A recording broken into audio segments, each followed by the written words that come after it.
Hey, awesome people. Hope you're all feeling good today. Guys, Robert F. Kennedy Jr. is making a lot of headlines right now for many different reasons. Let me go ahead and show you real quick. I like typing in, just like the names of people that I'm interested in this political sphere, and then just like seeing what pops up. So look at this: CNN, New York Times, NBC, 3 hours ago, 4 hours ago, AP News, 2 hours ago. So let's go ahead and talk about it because a lot of this is spicy stuff. There's kind of a scoop here that some of this is indicating that RFK Jr. is running essentially a shadow campaign for the 2028 election. And there's kind of a lot to hear. I don't think this is going to be a super long episode, but I'm going to try to be a tad thorough here. But let's go ahead and jump right in. This is going to make a lot of people happy. This is going to make a lot of people concerned because, again, RFK Jr. is doing a lot of good right now because he is in the position that he is. There's so much focus on making America healthy again. And right now, any focus away from that could possibly be really damaging, right? So there's a lot of good, there's a lot of bad, but let's go ahead and jump right in. Also, if you like watching these videos, please consider liking and subscribing. It makes a big difference. All right, check this out. So one of the bigger stories is that Kennedy fired two top aides in the health department. All right, but let me go ahead and show you. Here it is. The firings included Heather Flick Melanson, his chief of staff, and Hannah Anderson, his deputy chief of staff for policy, according to two people familiar with the matter. All right, and this is also reported by CNN, and I'm going to go ahead and jump over here. Look at this, but there's a little bit more detail. Check it out. But the firing was not carried out through the proper processes. The people said, including taking the White House by surprise. So whatever happened, the White House was literally stunned by this. But let's keep going. Those complications angered Kennedy and triggered his decision to fire Flick over his loss of confidence in her as well. And look at this. HHS did confirm the moves, right? Saying that to the department's White House liaison, Matt Buckham, would serve as acting chief of staff. And look at this. Kennedy has not decided on permanent replacements for Flick and Anderson. But let's go on to where the scoop is, because according to Axios, a lot of these moves are stirring the pot of speculation. Okay, check this out. Title is Scoop: RFK Jr.'s PAC stirs, fueling speculation on a 2028 campaign run. All right, so it's talking about how Kennedy's super PAC co-hosted an organizing call for supporters and influencers last week, apparently. And let's see, we scroll down a little bit. They're zooming in, but this is where things get interesting. Look at this. Between the lines, financial pledges were taken during last week's call, two sources said, but Alliance did not comment about how much money was raised or the prospect of a 2028 campaign. Alliance started the American Values 2024 PAC to support Kennedy in the last election cycle. Alliance has since rebranded the group as Maha PAC, which aims to support a health revolution. Okay, I'll keep going. Lyons ran the 2024 PAC as its president, main fundraiser, and patron of Kennedy's work. He was also Kennedy's publisher and gave away Kennedy's books last year. Sure. But this is what is really interesting. All right.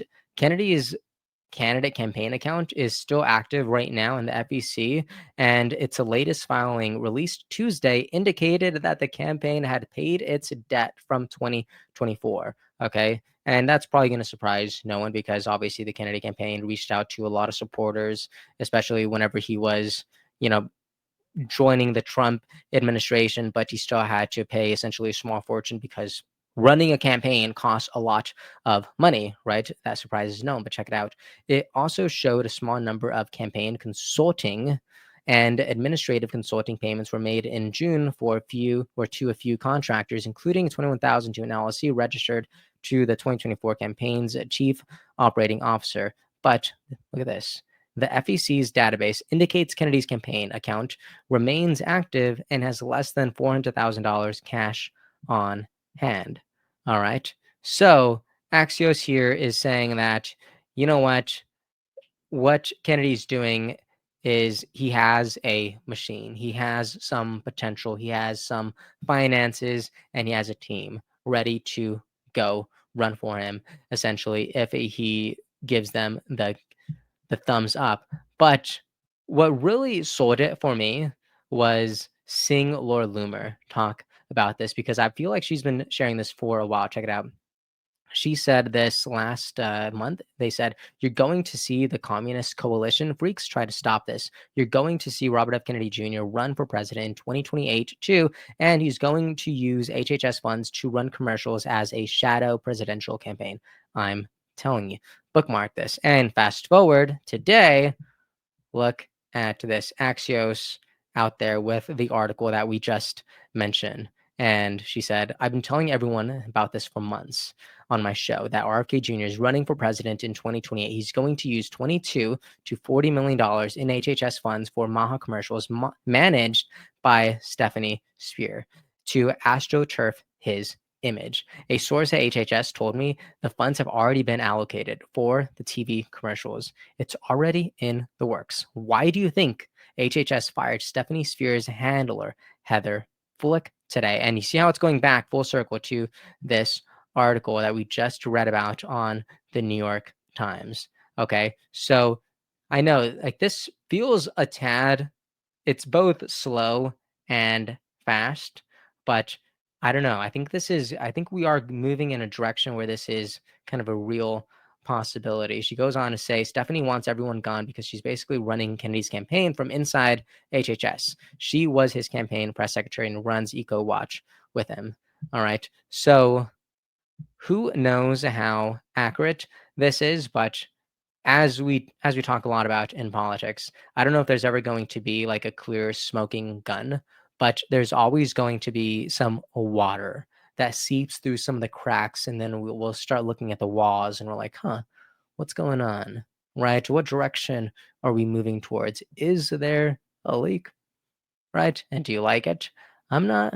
I'm not sure. I did go ahead and post this on my channel. I just yeah, let's see. I haven't updated this yet. Let me go ahead and update this now. I posted this like an hour ago now, but I haven't updated this. At the time it was 43 votes. Let's go ahead and do that again. People are saying some interesting things. Okay, check it out. 110 votes right now, posted an hour ago. The title was, "Do you want to see RFK Jr. run in the 2028 presidential election? Yes or no?" Right now, 61% of people saying yes, 39% of people saying no. And look at this. As long as they're competent and have great and strong ideas to lead and fulfill, RFK Jr. and Tulsi Gabbard or JD Vance are all good picks. We'll see who the actual presidential candidates are once 2028 is around the corner. Another person says, "I know he would make a great president. Secretary Kennedy would get the United States out of the forever wars, help clean up the environments, and continue to make our food supply healthier." Some people do not agree. Look at this. Susan says Vance Rubio 2028, and then Rubio Donald 2032. All right. Someone else says there is no point. Someone else says that they've lost their trust. All right. Hey, look at this. Another person's talking about age. Age is really starting to affect my choices. I agree. And you know what?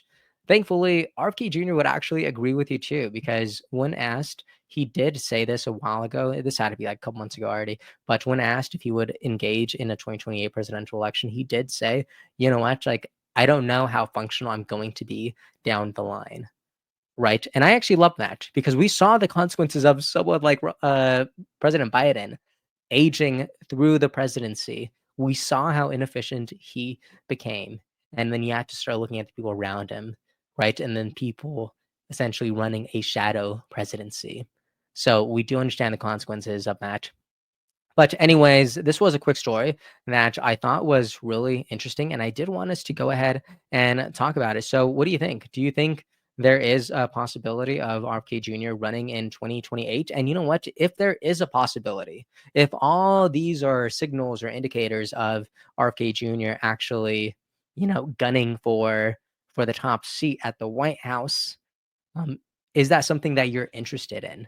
All right. I'm going to be watching my poll here because I do think it's also just really impactful for me to see like where the audience is right? Like what do you guys want to see? Like what kind of videos do you want to experience? And yeah, so this is really interesting. So go ahead, check out that poll, engage in it. And I think that is all great. I'm going to go through all these comments. And you know what? I'm going to go ahead and respond to every single comment on this video. I'm trying to get to much better at it, but life has just been extraordinarily busy lately. And I used to have so much time to be able to spend in the comment sections. And right now it's just been a struggle. There's a lot of life happening behind the scenes, off camera, and it is just time management. I got to read a book about it. All right. It is tough. I don't understand how people who are extremely high functioning and high capacity, like they only have 24 hours in the day, right? It's all about time management. I understand,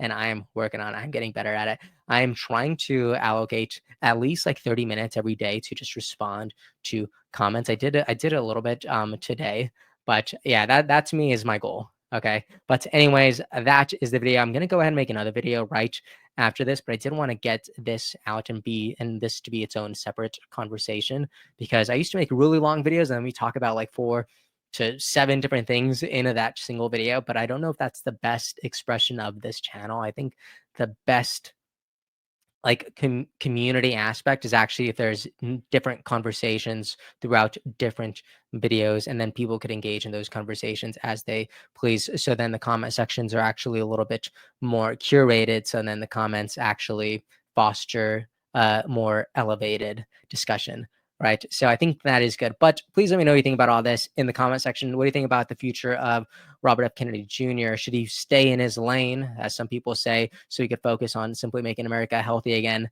Or is there a bigger picture here? Or is there some sort of a hybrid scenario where RFK Jr. could go ahead and kick butt for the next 4 years as our nation's HHS secretary, but then also go into this new role? Because again, he was polling as high as 15% in this last election.